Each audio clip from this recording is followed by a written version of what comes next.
Doutora, por que essas 3 doenças elas estão numa campanha chamada Fevereiro Roxo?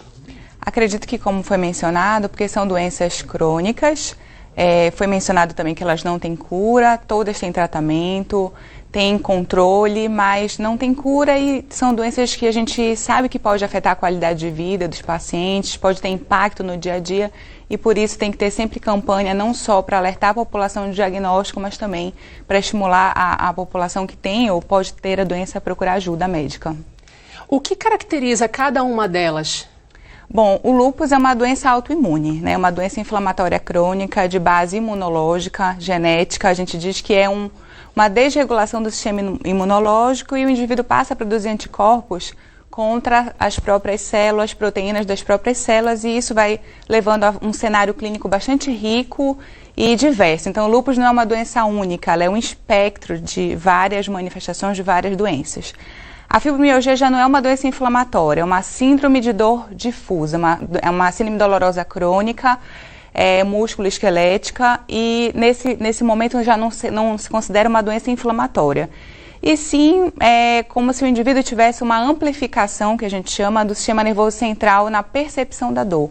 Então, coisas que não doeriam no indivíduo que não tem fibromialgia, no indivíduo que tem fibromialgia, essa dor ela é amplificada, ela é percebida de uma maneira mais ampla, mais intensa. E a doença de Alzheimer também é uma doença degenerativa que vai levando a um depósito amiloide nos vasos do sistema nervoso central e o indivíduo vai tendo perda de massa encefálica e sintomas como esquecimento, alteração cognitiva, etc. E são doenças que muitas vezes são diagnosticadas por exclusão, né? Sim, e aí muitas vezes acaba deixando o diagnóstico definitivo para depois, e isso vai prolongando esse sofrimento da pessoa até que quando ela recebe o diagnóstico já fica até tarde demais para evitar muitas vezes, sim. A piora. No nosso Pará, sim, né? Porque muitos pacientes demoram a chegar em serviços de referência. Eu trabalho no hospital de referência, que foi até mencionado, o Jambitá. Somos referências em doenças reumatológicas. E às vezes a gente vê paciente anos com a doença e diagnóstico tardio.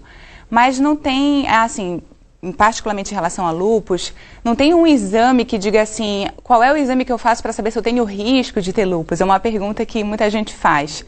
E não existe, assim, o indivíduo nasce com a carga genética para ter a doença, o ambiente ele pode ser um fator que vai mais ou menos contribuir, a gente sabe que tem fatores ambientais.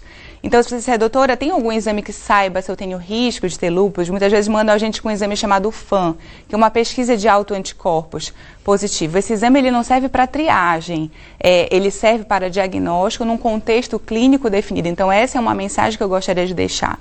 O indivíduo, para ter lúpus, ele tem que ter os aspectos clínicos e os exames também positivos, não é só um FAM positivo. A fibromialgia já não tem um exame que você possa solicitar para fazer o diagnóstico, ao contrário, é uma doença de exclusão.